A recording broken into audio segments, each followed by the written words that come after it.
We used to make these great linear campaign shooters, and what we wanted to do with Destiny was create a living world. We are ready to jump into the Trials of Osiris. This place is so cool. By being a live game, we can experiment with things, we can try new things. Bungie listened. They're picking the good maps. We believe that players want a world that they can check into, a world that invites them to come back and check something out that wasn't there before.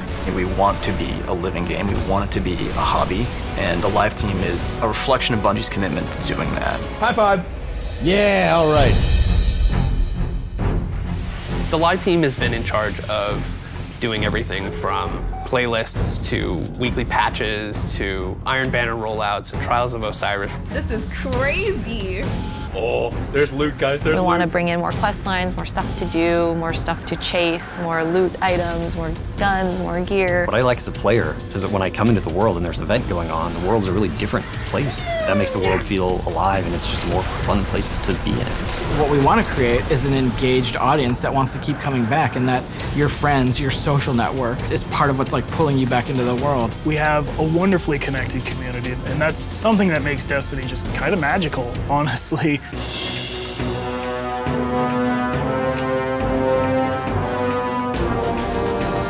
at this! This is so cool! This is amazing! I love it! You trolls, Bungie. Oh, look at that! She has a Crota mask! Oh my god. We had looked at the tower and the social experience and said, why don't we have awesome holidays? Like, why don't we build on that Jack-o'-lite Halloween experience from last year and do something bigger? Story, cutscene, missions with mask on is freaking hilarious.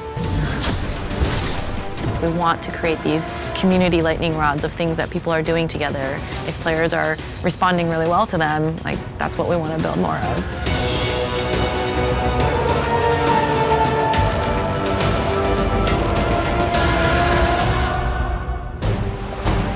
World events for the live game is a way for us to introduce new concepts to the players.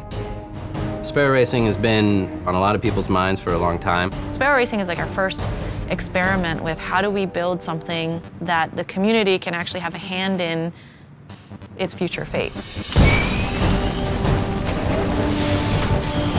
Being able to spin up Sparrow Racing, I think, is a really great example of an idea that pops up and foments from the community. We're able to take it and deliver it.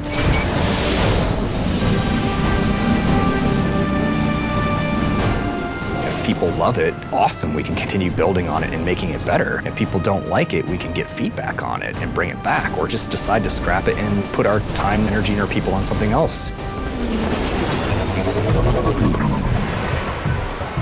Sparrow Racing is a 3-week event that is hosted by Amanda Holliday, and it's available to all players of the Taken King. Speed kills, but it's a fun way to go. You're hauling ass through the desert and you want things to be aerodynamic. So we have dyeable suits, we have branded suits with Sparrow Racing logos, we have suits with little bits sticking off of it, and then color-coded suits that match paint jobs on the Sparrows. We take a similar approach with the Sparrow. We have the one base model, which is the core industrial design of it, and then we have variations of that. You could wear exotics, you could wear your raid gear, you could have masks from Festival of the Lost, you can do whatever you want.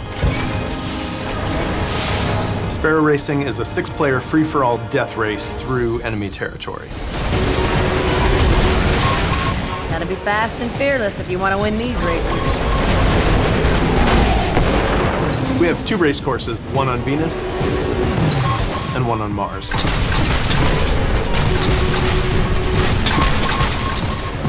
Campus Martius is a circuit through the buried city on Mars. Mars is our easy track, and the Venus one is our more advanced track. Venus is called the infinite descent because you're always going downhill, and at the end you hit a teleporter and it brings you back to the top of the level.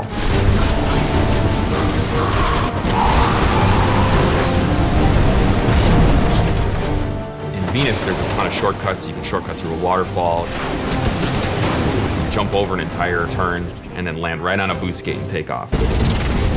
Nobody's really going to have a better Sparrow than anybody else. It's really about your performance on the track.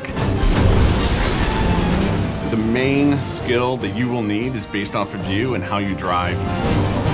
Boosting at the right time, braking at the right time. Map knowledge is important, knowing the race course is important. The more gates you miss, the slower you'll go. The more gates you hit, the faster you'll go.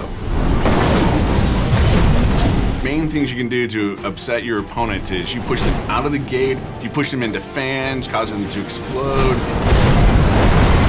Whatever you can do to make sure that you are the only one hitting the gate so that you get the boost and you end up taking the lead.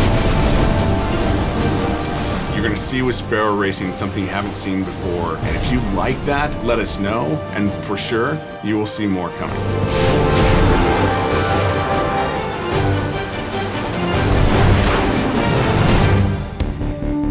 I remember the old days when it was just a sparrow and a flat stretch of land. A lot different now.